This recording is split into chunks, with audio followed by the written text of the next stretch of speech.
It is Talk About Tuesday. I love Tuesdays, and we're here.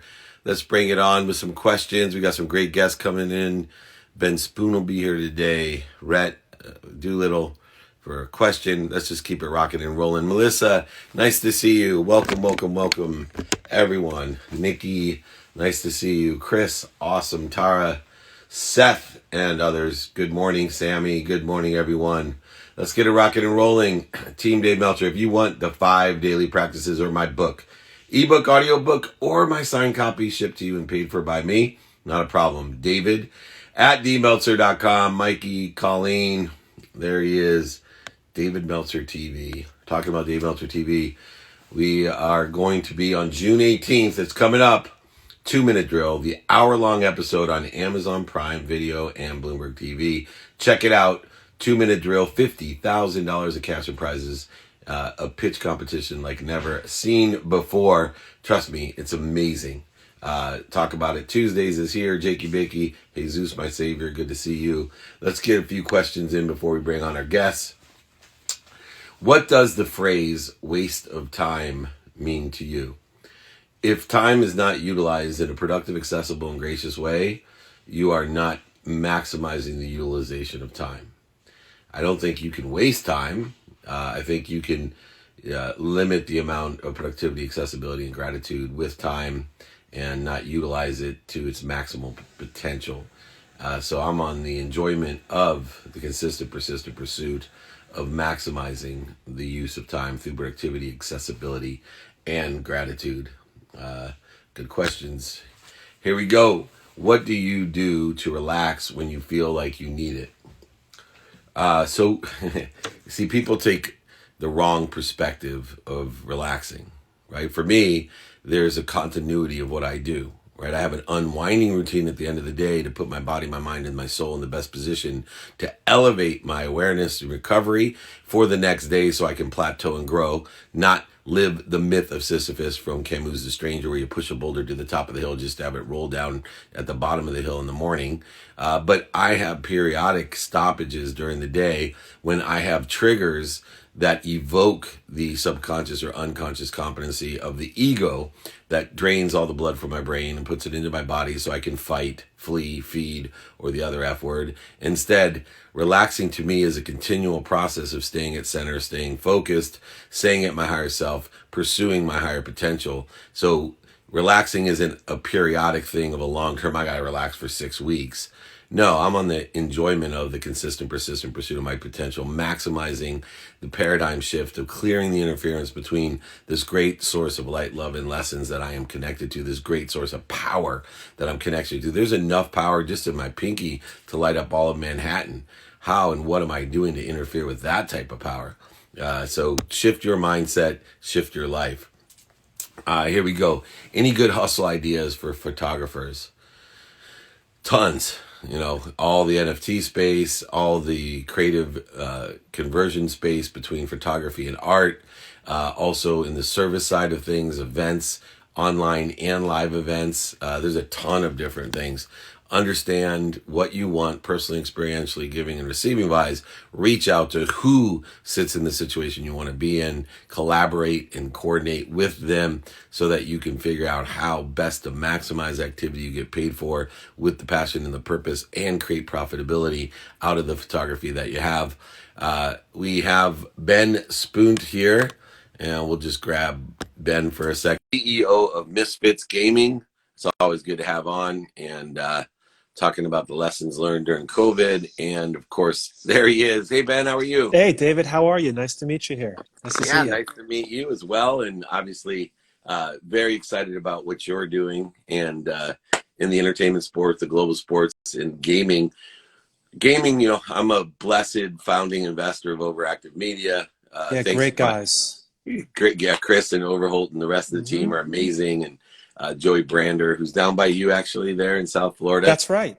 Yeah, so we got, you know, our first serve partners, which I've been an advisor to since those kids, I think, were teenagers. But more importantly, you know, the aspect of our global pandemic has changed the face of gaming forever. And when I say that, I think all it did was accelerate what was going to happen. I think they're like dog years. Every month was like 7 months. Yeah. That is really true. I mean, we really flourished during the pandemic, as kind of crazy that is to say. But yeah, when people are home more, what are they going to do? They're gonna play video games and watch it. And I'm grateful for video games. I know there were certain times. I have 4 children out of school. People were panicked to go outside, play with friends. We forget really fast in America, but it was Hmm. less than a year ago that we were at the tipping point of this. Even the beaches in California were closed. The boardwalk was closed. And, I wanted to keep my son mentally stimulated, competitive. And, I was grateful that, you didn't have to sit there and play Monopoly all day. That Yeah, there were bigger things to learn and yeah, realistically, the minute my kid could get outside, he's outside. sure. Right? Didn't change his life. It just gave him another outlet to enjoy himself. How has, on the business side, that type of parenting affected the gaming world for the future, since he's 11 now?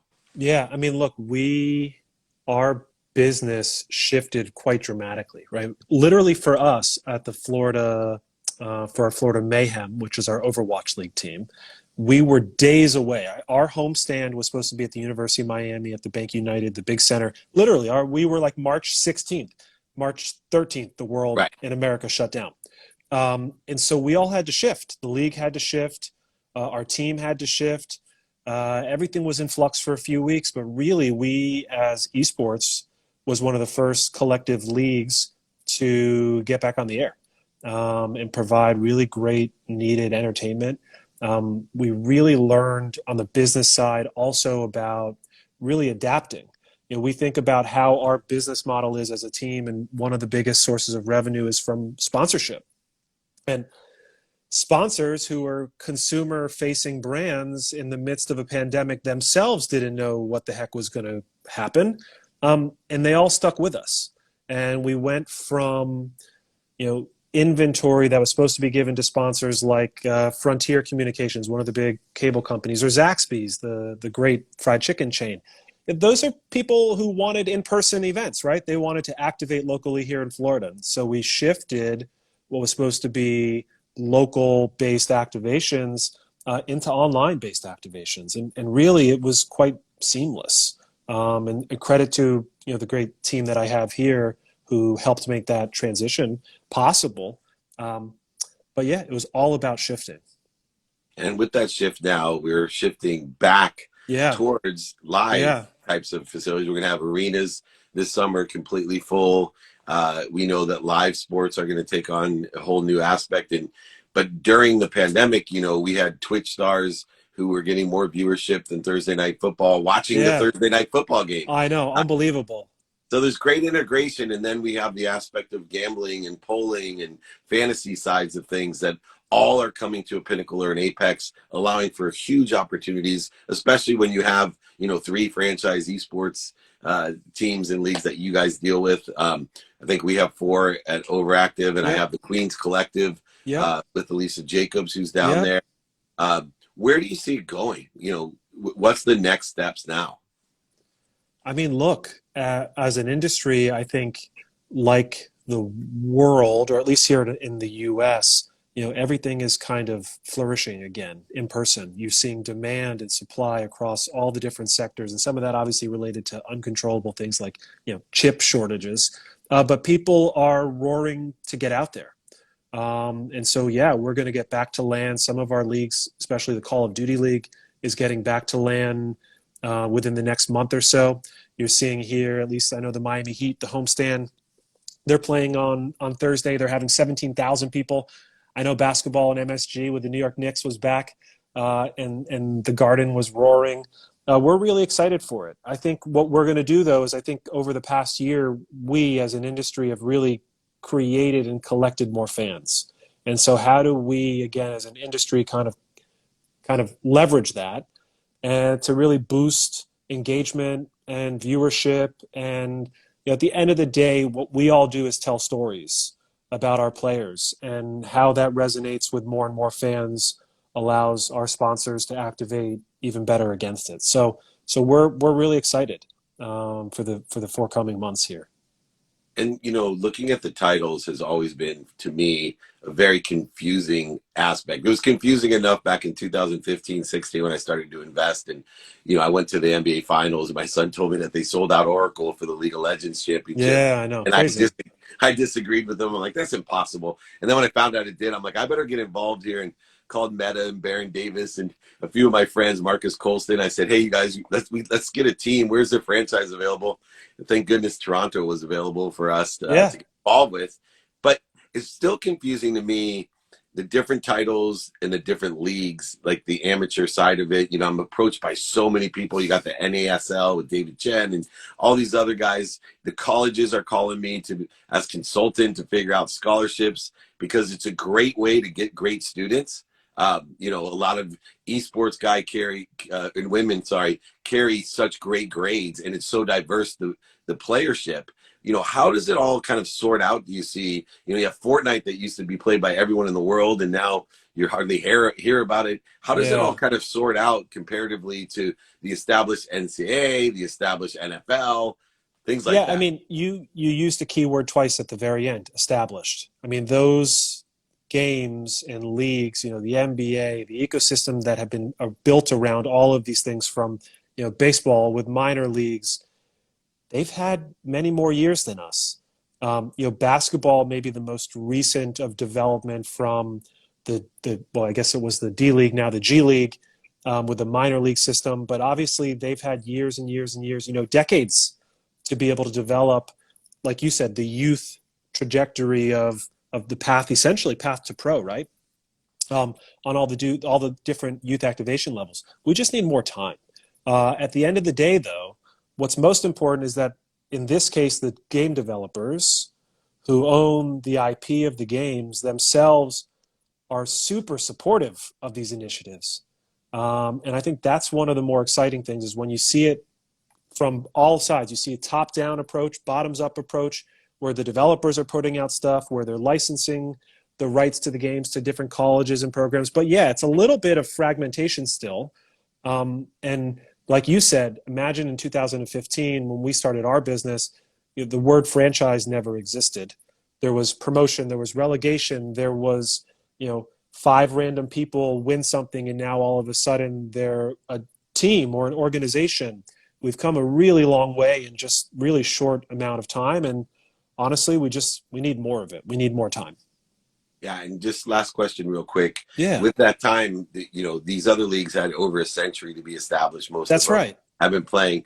The weird thing is that it took that long to get hundreds of millions of people to be aware of it. And, because gaming is applicable to everyone, every shape, size, color, education level, arms, no arms, it doesn't matter. That's what I Yep. love. It's the great Yep. equalizer of sports. You have not millions of people immediately, but you're an infant in the world of sports, or we are an infant in the world of sports, yet there's over 1 billion people that play, that compete. It's unheard of, and it's worldwide. There was, this unbelievable connectivity, and then it got accelerated through COVID. How can this, you talked about it being established, how can the establishment keep up with the number of people? We can't, right? I mean, it's Right. really hard. That's one of the challenges in something like this, is like you said, I mean, it's little known, and maybe people don't realize it, but gaming as an industry, I think, is 3 times larger than film, 6 times larger than music. Globally, it's so massive, and the opportunities are so wide. And really, what I've been focused on, keeping our leagues, is focused on their growth trajectories. Like, okay, where you have to simplify, because if we start thinking about all the different opportunities, you think about, Africa, India, expansion of mobile. I mean, you can kind of go too crazy. And so I think we got to keep it simple, continue to capture the current most active, player bases, the fans that are playing the games the most, convert them, and then go down the funnel. But you're right. The opportunity is essentially endless in our world. I love that. I think we're going to end on that, because I always tell people, just in a personal brand situation or an athlete's brand situation, which I spend a lot of time traditionally in, that as someone who's 53 years old and is blessed to be aware of this side of the business, I can't fathom the size, scope, and scale of the audience. And Yeah. being able to be focused on what spectrum you want to address of this unfathomable audience is crucial in being successful as a business person within the context of the opportunity. And eventually, the greatest spectrum, the greatest frequency, and the clearest messages are going to win the game and be able to resonate and sustain the audiences that are necessary and monetize those accordingly. And it looks like Misfits is doing exactly that. Yeah, We that's got to right. get together now that things are opening up when I get Yeah, down for to South sure. Florida. Let I me know. appreciate you. Maybe we'll Thanks make for a having me, little dude. wager when we play each other. It'd be fun. Well, I appreciate that, and hopefully, I wish you the second best of luck when that happens. I appreciate it so much. Take care. Stay healthy. Okay. Have Thanks fun. so much. Thank Appreciate you, it. Bye Ben bye. Spoon. He's the CEO of Misfits Gaming. If you haven't checked him out, go ahead, check him out. Not that they need more people, but everybody does. It's an incredible business. All right, Rhett is here, the business warrior life. We'll bring on Mr. Doolittle himself, giving our customers daily. There he is, the warrior. How are you? I'm fantastic. How you doing? You know, I can't even describe how good I am. I'm coming off my daughter's graduation. I had a little tournament championship baseball game for my 11-year-old on the first day home. Here online again. You know, I love my life. That's all I got to say. And so grateful that you came on. Give me a little background on the business warrior. I started the business about, in 2014 with really the mindset of how do I help these small business owners? I've had a long past of being involved with small businesses and things like that, and just always saw their struggle. And it's such an underserved market. Everybody wants to work with the big guys or the people that are just starting with the entrepreneurs, but that small business is just super underserved. And I just saw a huge problem there.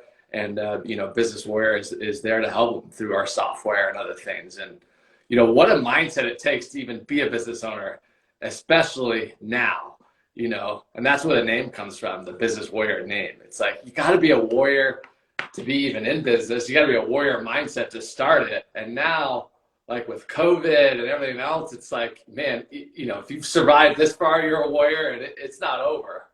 Yeah, it was really fun. It's funny that you said that, because I think going to college graduation, I realized that for the first time, very first time, I'm a very educated person. My mom was a doctor, lawyer, a failure person. I was an entrepreneur.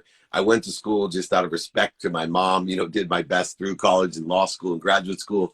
But I sat there at graduation saying, for the first time, we actually are training our college graduates to be entrepreneurs, to be small business owners, they had to, there wasn't any coddling. It wasn't teaching them the BS of the world. It was complete mindset, heart set, getting your stuff done by yourself, all the pressure. I loved it. I told my daughter, I said, this is probably, mark my words, 10 years from now, this graduating class of all these kids are going to be the most resilient, entrepreneurial, unbelievable students that are more equipped for the real world than anybody ever to graduate college. That's my personal opinion. And I think that's what you do at the Business Warrior. Everything from the PPP programs, helping small businesses, supporting them. But I know real quick, you have a question for me as well? I do. I want to know, right now with these small business owners, what they're going through, obviously with COVID. And now there's this huge problem with hiring. They can't get the people that they need to get back up to speed. So now everything's opening up. We want to go shop. We want to eat. We want the same experience we were used to pre-COVID. And all these employers are like, I can't find enough help right now. And so, their experience is bad. They know it as business owners. They're trying to solve it. And, what recommendation would you give to small business owners in that kind of gap, I would say right now? Yeah, and there's a huge gap, caused by the support that we gave the individuals. And everybody knows that there's an economic choice for part-time and to hospitality workers, et cetera. If you're a chef right now, God bless you. You're worth a fortune. And so what I tell people right now, there's two different schools of thoughts, and I would blend them if it was me.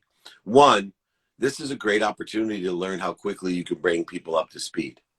Right? Let's hire for attitude, not aptitude. A lot of the positions that are out there, let's hire and teach. there's a lot of young people graduating, worried about school. Give them an opportunity to grow within your business by mentoring them and giving them opportunity to make mistakes. But it's a good way to create a system. You've been spoiled to bring in qualified, skilled workers, but most of the positions can be learned very quickly. And so let's hire and teach. Let's not just hire people that are already prepared, and watch what happens in the expansive creativity. And then the other solution, look, this is a short-term problem. When the checks run out, there's going to be a glut of talent on the market. Yeah. And like everybody else, it's too late, in a market. I look for markets that are oversold and overbought. Right now we have a pendulum swing to one side. So go ahead, pay extra for people right now, right? And then bring in more people below them for less money. They're not going to be happy, but the market's not going to sustain paying people a ton of high wages when there's a glut of employees out there. And so pay a little bit extra for the good people right now. They're out there. Pay them more than our government's paying them to stay at home. Educate them that this is 3 or 4 months. What are you going to do? There's a lot that we can do right now. It's a little bit more difficult 6 months ago because it was hard to tell people, hey, there's going to be a glut. If you don't get a job now, you may not get one, and you think you're saving money because you're going to make half as much coming out in 4 months when everybody else is looking for a job. So those are the two things I do. I particularly am a positive person. I think I look at things when there's great change, there's great opportunity. And I think a lot of small business owners don't know how to scale. I mean, I have a huge, like you, I have a huge executive business program. I have group small business programs, and scaling a business is such a big critical business issue. Even before this is a great opportunity to learn how to scale your business. Big time. I mean, I really like what you say too about the what, the how, the who, and the why. There you go. That's so important right now for business owners, because as people enter the marketplace again, they want to work for companies that have that. They want to be inspired by the owner and the entrepreneur. And if you don't have that sorted out, it's different now. I brought in, I bring in 30 normally interns for the summer, and they all freak out. My first meeting was Monday when I got back yesterday. And I said, look, I'm only going to teach you 4 things: gratitude, forgiveness, accountability, and inspiration. The skills you're going to learn by the mentors that you have, and you'll pick it up. But if I can teach you to seek the light, the love, and the lessons, forgive yourself for making those mistakes because you're trying your best, to be accountable and learn the lessons and ask yourself, what did I do? Not blame, shame, and justification, but to live your life inspired.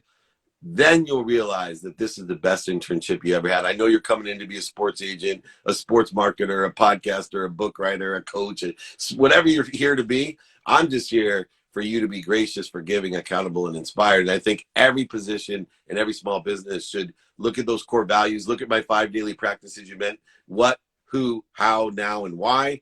Those 5, anybody that wants those, including you, Rhett, David@dmeltzer.com. I send them for free. My book's for free. I'm a big fan of what you're doing. If you need any help, just reach out to me. Let's save this world with these entrepreneurs and the small businesses that we have.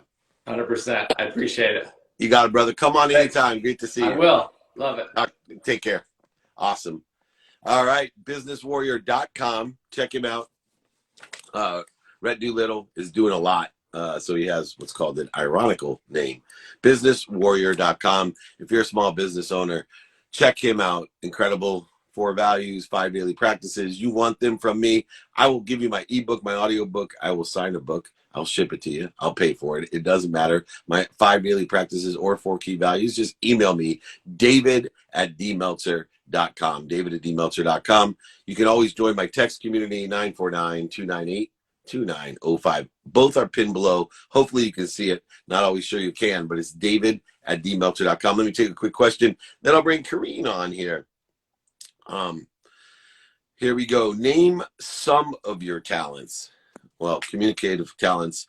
I have listening talents. I have processing talents, refocusing talents. But my superpower is kindness. I have the capability of looking at a situation and finding the kindness, the light, the love, and the lessons in it, and acting upon that in a kind way the majority of the time.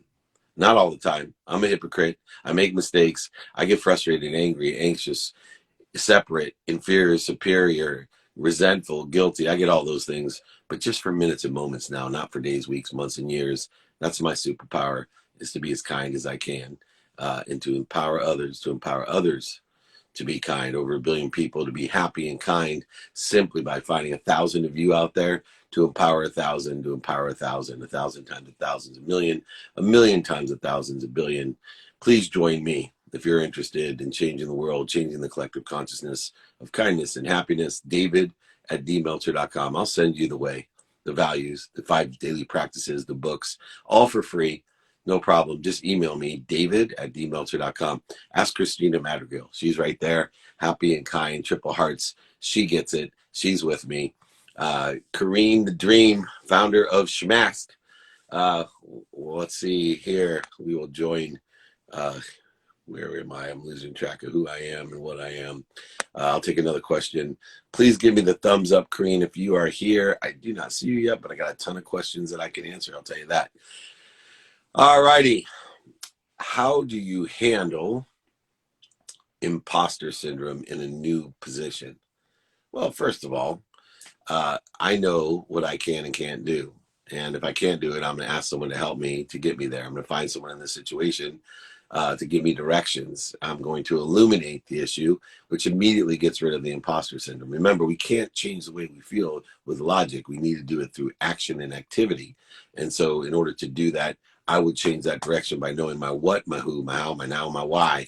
Call me, email me, David at dmeltzer.com. I'll send you those. But you got to have action in order to effectuate the imposter syndrome. And the best action that you can have is to ask for help.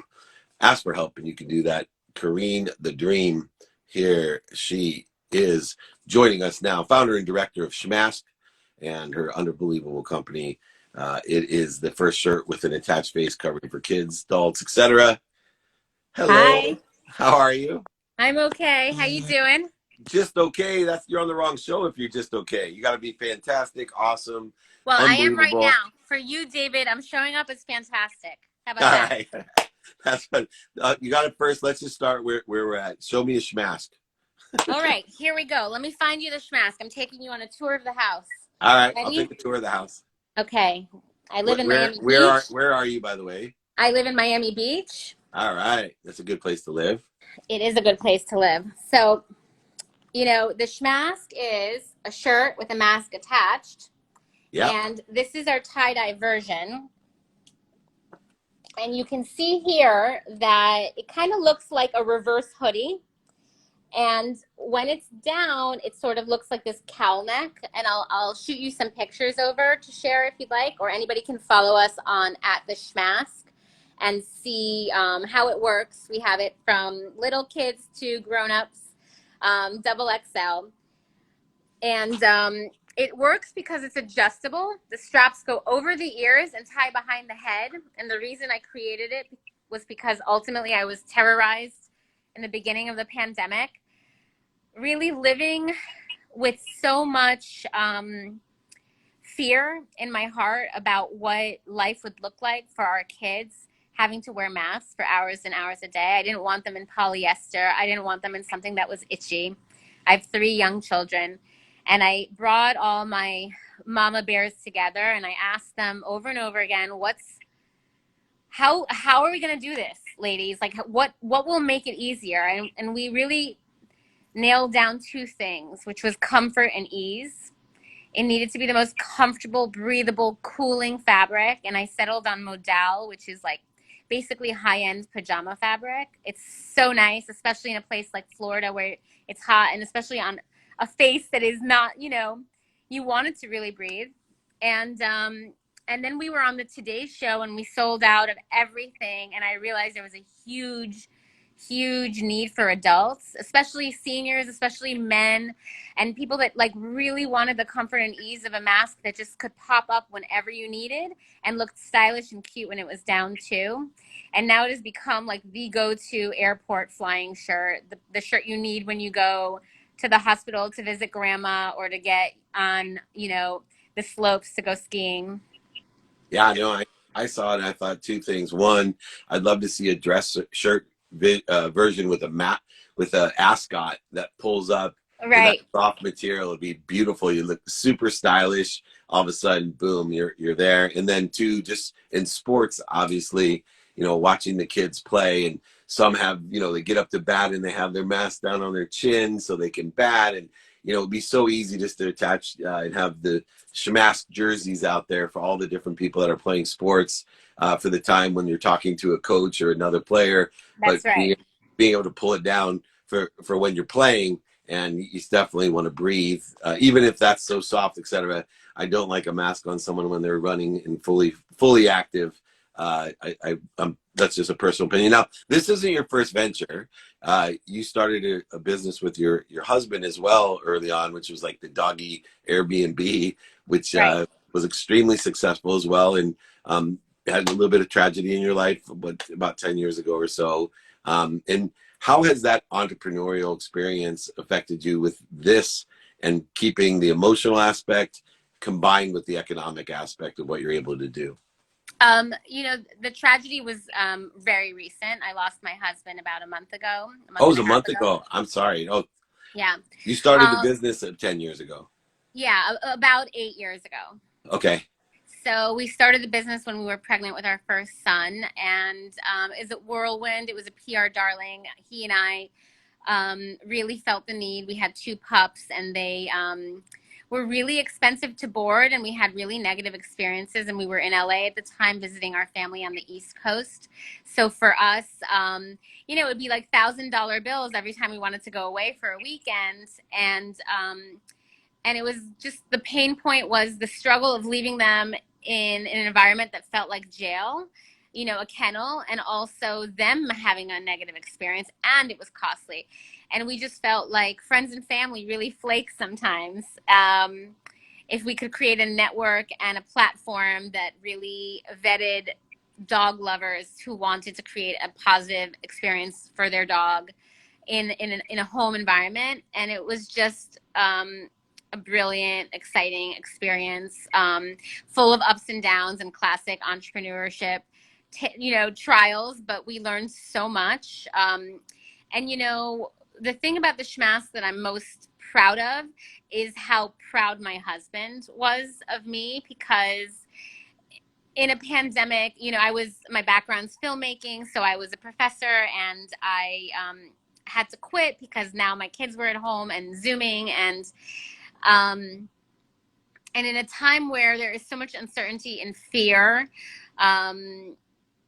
I got into a business that I'd never been in, but always loved fashion. And I, reached out to my network and got introduced with factories and brokers and fabric mills, and just got into it, and, started talking, on Zoom calls at, like, in the middle of the night with different factories to try to figure out how to make this thing.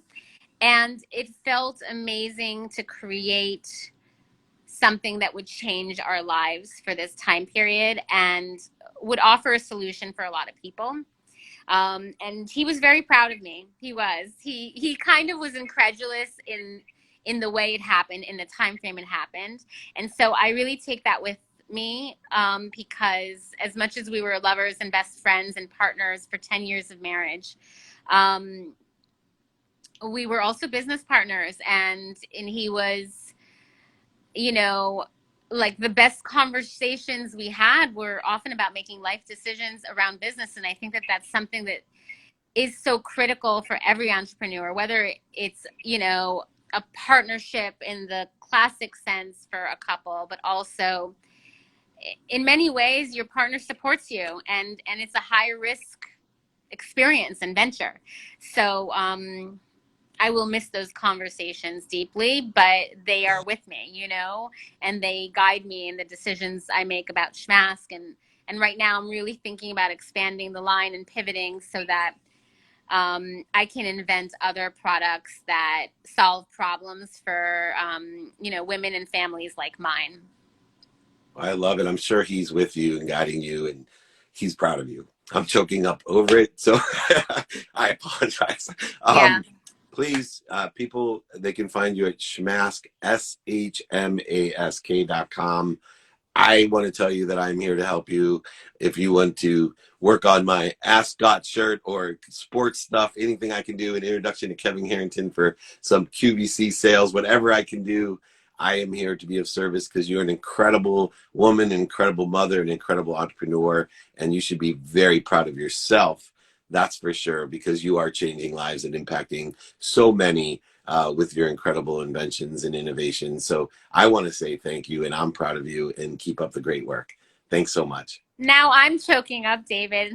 We've only just met, but I feel like we're going to be friends, and I'm really, really touched. And I think that, you know, everything about this experience feels like sometimes when you have a calling, when you have an idea, you act on it and you move and you don't think twice. And the support of our community and the support of the other entrepreneurs in our lives and people like you is really, it's the best part of the journey. It is what makes the risk and the challenge worthwhile. And it's ultimately my guide is being an example to my children to move through adversity and to really hone in on that grit that gets us through everything. So I just thank you deeply for having me and hope we can keep talking.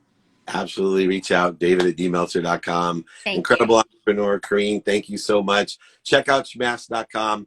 Check out a real entrepreneur and a real just hero to us all. Thank you for being a mom like my mom. I appreciate it. Thank Bye. you. Bye. I'm going to cry. Bye. Don't cry. She's amazing. All right. I got a little teary eyed there. Whew, imagine. Well, that was beautiful. Entrepreneurs are going to save the world. That's just a great story.